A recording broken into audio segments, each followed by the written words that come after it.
বন্ধুরা, মাত্র half cup সুজি দিয়ে খুব কম সময়ে ও কম উপকরণে ভীষণ সহজভাবে দারুণ টেস্টি সুজির মিল্ক কেক তৈরি করব। কেকগুলো ভীষণই নরম, স্পঞ্জি ও জালিদার তৈরি হবে, মুখে দিলেই মিলিয়ে যাবে। এগুলো বাচ্চাদের স্কুল টিফিনে বা সকালের জলখাবারের জন্য তৈরি করতে পারেন, বা চায়ের সাথেও খেতে পারেন। দেখতে যেমন সুন্দর হবে, খেতেও লাগবে ভালো। সম্পূর্ণ ভিডিওটা দেখার অনুরোধ রইল। রেসিপিটা ভালো লাগলে লাইক, শেয়ার, কমেন্ট ও সাবস্ক্রাইব করে পাশে থাকবেন। দেখে নেওয়া যাক আমার আজকের রেসিপিটা। নমস্কার বন্ধুরা, আমি পাপড়ি পদ্মাবতী ফুড ক্রিয়েশনে আপনাদের সবাইকে স্বাগত। প্রথমে আমি এখানে নিয়ে নিলাম একটা বোল, তার ভিতরে দিয়ে দিচ্ছি হাফ কাপ সরু দানার সুজি, আর দিয়ে দিচ্ছি 1 কাপ গরম লিকুইড দুধ। এরপর একটু নাড়াচাড়া করে ভালো করে একটু মিশিয়ে নেব। তারপর আমি এখানে দিয়ে দিচ্ছি 3 চামচ চিনি। আপনারা চাইলে কিন্তু চিনির পরিমাণ বাড়িয়ে বা কমিয়ে দিতে পারেন, কোনো অসুবিধে নেই। চিনি দেওয়ার পর খুব ভালো করে আমি আবারও একটু নাড়াচাড়া করে মিশিয়ে নেব।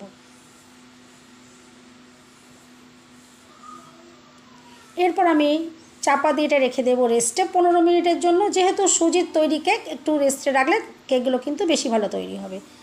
দেখুন 15 মিনিট হয়ে গেছে, সুজি অনেকটাই কিন্তু ফুলে গেছে। এরপর আমি এখানে দিয়ে দিচ্ছি 1 কাপ ময়দা, আর দিয়ে দেব 2 চামচ গুঁড়ো দুধ। গুঁড়ো দুধ দেওয়ার ফলে কিন্তু কেকগুলো ভীষণই টেস্টি তৈরি হবে। অবশ্যই কিন্তু গুঁড়ো দুধ এখানে আপনারা ইউজ করবেন। আর বন্ধুরা, এখানে আমি 1 চিমটে নুন দিয়েছি, সেটা কিন্তু স্কিপ হয়ে গেছে। আপনারা কিন্তু অবশ্যই এখানে 1 চিমটে নুন দেবেন, তাহলে কিন্তু কেকগুলো বেশি টেস্টি তৈরি হবে। নুন ছাড়া কিন্তু ভালো লাগবে না খেতে। এরপর দেখুন আমি ভালো করে একটু মিশিয়ে নিচ্ছি। আর এখানে আমি আবারও লিকুইড দুধ নিয়ে নিয়েছি। আর এখানে কিন্তু লিকুইড দুধের মাপটা আমি আর বলছি না, কারণ কারোর ক্ষেত্রে একটু কম বা বেশিও লাগতে পারে। এখানে একটা মিশ্রণ রেডি করে নিতে হবে। আর খুব বেশি ঘনও নয় আর খুব বেশি পাতলাও নয়, এরকম ধরনের আমি একটা মিশ্রণ রেডি করে নেব। আর দেখুন খুব ভালো করে আমি এখন চামচ দিয়ে নাড়াচাড়া করে মিশিয়ে নিচ্ছি, যাতে কোথাও না দলা পাকিয়ে থাকে। খুব ভালো করে দেখুন একদম আমি মিশ্রণটা রেডি করে নিলাম। এরপর যাতে খুবই টেস্টি তৈরি হয়, তার জন্য আমি এখানে দিয়ে দিলাম 1 চামচ ঘি। এতে কিন্তু খুবই টেস্টি তৈরি হবে। আর সুন্দর কালারের জন্য আমি এখানে 2-3 ড্রপ ইয়েলো ফুড কালার দিয়ে দিলাম। আর এটা কিন্তু আপনারা নাও দিতে পারেন, কোনো অসুবিধে নেই। কালার দিলে একটু সুন্দর দেখতে লাগে, আমি সেই কারণে এখানে একটু ব্যবহার করেছি। এটা কিন্তু না দিয়েও করতে পারেন, কোনো অসুবিধে নেই। আর আমি এখানে কিন্তু কোনো রকমের ফ্লেভার ব্যবহার করিনি। আপনারা চাইলে এখানে ভ্যানিলা এসেন্স দিতে পারেন বা এলাচের গুঁড়োও দিতে পারেন। আমি কিন্তু এখানে কিছুই দিইনি। এরপর দেখুন এখানে আমি কিছুটা কিশমিশ আর কিছুটা কাজু একটু কুচো করে আমি এভাবে দিয়ে দিলাম। এতে কিন্তু কেকগুলো খেতে খুবই সুন্দর লাগবে। যখন কেকগুলো খাওয়ার সময় এগুলো মুখে পড়লে খুবই ভালো লাগবে। এরপর আমি নিয়েছি 1 প্যাকেট ইনো। এই 1 প্যাকেট ইনো সম্পূর্ণটাই কিন্তু আমি এখানে দিয়ে দেবো। কোনো রকম বেকিং পাউডার বা বেকিং সোডা দেওয়ার কিন্তু আর প্রয়োজন পড়বে না, আমি যেহেতু এখানে ইনো ব্যবহার করলাম। এরপর একটু ভালো করে মিশ্রণের সাথে ইনো মিশিয়ে নিতে হবে, যাতে সব জায়গায় খুব ভালোভাবে মিশে যায়। আর ইনো দেওয়ার ফলে দেখুন কি সুন্দর ব্যাটারটা ফ্লাফি হয়ে উঠেছে। এরপর আমি এখানে নিয়ে নিয়েছি কয়েকটা স্টিলের বাটি। আমি এখানে ছোট ছোট বাটি নিয়েছি, আপনারা চাইলে কিন্তু কোনো বড় জায়গাতেও তৈরি করতে পারেন। আর আমি বাটির ভেতরে অল্প করে একটু বাটার দিয়ে দিয়েছি। প্রত্যেকটা বাটিতে বাটার দিয়ে দেখুন এভাবে ব্রাশ করে দিচ্ছি। আপনারা চাইলে সাদা তেল দিয়েও ব্রাশ করতে পারেন। বাটার দিয়ে করলে একটু বেশি ফ্লেভারটা সুন্দর আসবে বলে আমি এখানে ইউজ করলাম, কিন্তু আপনারা চাইলে সাদা তেল দিয়েও করতে পারেন, কোনো অসুবিধে নেই। এরপর বাটির মধ্যে আমি দেখুন হাফ করে রাখা যে কাজু, এই হাফ কাজু আমি দেখুন একটু এভাবে বসিয়ে দিচ্ছি। এতে বেশ দেখতে ভালো লাগবে। আর এখন আমি রেডি করে রাখা ব্যাটারটা এর ভেতরে দিয়ে দেব।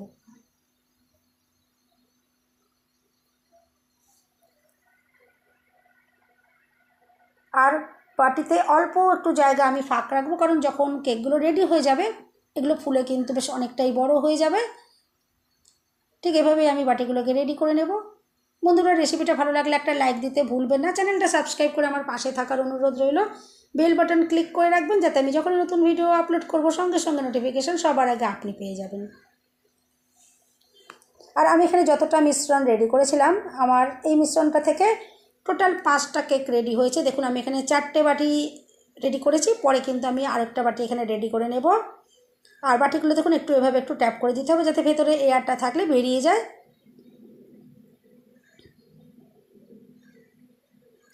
দেখুন 5টা বাটি রেডি হয়ে গেছে। এখন এগুলোকে বেক করতে হবে। তার জন্য দেখুন একটা কড়াই আমি আগে থেকেই 5-6 মিনিট খুব ভালো করে হাই ফ্লেমে একটা উপরে চাপা দিয়ে এভাবে গরম করে নিয়েছি। এরপর দেখুন চাপাটা আমি খুলে নিলাম। আর এখন আমি কড়াইয়ের ভেতরে একটা থালা বসিয়ে দেব। আর এরপর রেডি করে রাখা বাটিগুলো আমি একে একে দেখুন এই থালার উপর বসিয়ে দিচ্ছি। আর এরপর উপর থেকে চাপা দিয়ে দেব। আর আমি এটা 20 মিনিট বেক করে নেব। গ্যাসের ফ্লেম একদম লোয়েতে রেখে 20 মিনিট বেক করে নিতে হবে। আর বন্ধুরা, ওপরে চাপাটা কিন্তু আপনারা খুব ভালোভাবে দেবেন, যাতে ভেতরের তাপটা কোনো মতে না বাইরে বেরোতে পারে। কারণ ভেতরের তাপটা যদি বাইরে বেরিয়ে যায় তাহলে কিন্তু কেক তৈরি হতে অনেক বেশি সময় লেগে যাবে। ওই জন্য এই চাপাটা কিন্তু আপনারা খুবই ভালো করে দিয়ে করবেন, তাহলে দেখবেন 20 মিনিটের মধ্যে কেকটা সুন্দরভাবে রেডি হয়ে যাবে। দেখুন আমি গ্যাসের ফ্লেম একদম লোতে রেখে 20 মিনিট বেক করে নিলাম। আর 20 মিনিটের মধ্যে দেখুন কেকগুলো কত সুন্দরভাবে রেডি হয়ে গেছে, কত ফুলে ফুলে বড় হয়ে গেছে। আমি একটা ছুরি দিয়ে একটু চেক করে দেখে নিচ্ছি। দেখুন ছুরির গায়ে কোনো ব্যাটার আটকাচ্ছে না, তার মানে কেকগুলো সুন্দরভাবে রেডি হয়ে গেছে। এরপর আমি এগুলো থালাটাকে নাবিয়ে নেব। একটা দেখুন সাঁড়াশিটা দিয়ে ধরে আমি থালাটাকে নাবিয়ে নিচ্ছি। আর ঠান্ডা করে আমি আপনাদেরকে তারপর দেখাবো দেখুন কেকগুলো কতটা সুন্দরভাবে তৈরি হয়েছে। আর দেখুন এভাবে হাত দিয়ে টানলেই কিন্তু সুন্দরভাবে কেক দেখুন উঠে আসছে। আর কতটা যে দুর্দান্ত দেখতে হয়েছে আপনারা তো দেখে বুঝতেই পারছেন। আর ভীষণই নরম স্পঞ্জি তৈরি হয়েছে। অবশ্যই কিন্তু এভাবে ট্রাই করে আপনারা দেখতে পারেন, খুবই ভালো লাগবে। আর দেখুন আমি বাটি থেকে বার করে এভাবে উপর করে একটু বসিয়ে দিয়েছি। আর ওপরে আমন্ড বাদাম একটু দিয়ে দিয়েছি। দেখুন কতটা সুন্দর দেখতে লাগছে আর ভীষণই নরম স্পঞ্জি। দেখুন আমি আশা করছি আপনারা দেখেই বুঝতে পারছেন। এভাবে কিন্তু বাচ্চাদের স্কুল টিফিনের জন্য আপনারা রেডি করে দিতে পারেন। আর এরপর দেখুন আমি আপনাদেরকে ভেঙেও দেখাচ্ছি যে কেকটা কতটা দুর্দান্তভাবে ভেতর থেকেও তৈরি হয়েছে আর কতটা যে স্পঞ্জি, দেখেই বুঝতে পারলেন। অবশ্যই এভাবে ট্রাই করতে পারেন। রেসিপিটা ভালো লাগলে একটা লাইক দিতে কিন্তু একদম ভুলবেন না। চ্যানেলটা সাবস্ক্রাইব করে আমার পাশে থাকার অনুরোধ রইল। সবাই সুস্থ থাকবেন, ভালো থাকবেন। দেখা হবে নেক্সট ভিডিওতে। ভিডিওটা শেষ পর্যন্ত দেখার জন্য সবাইকে রইল অসংখ্য অসংখ্য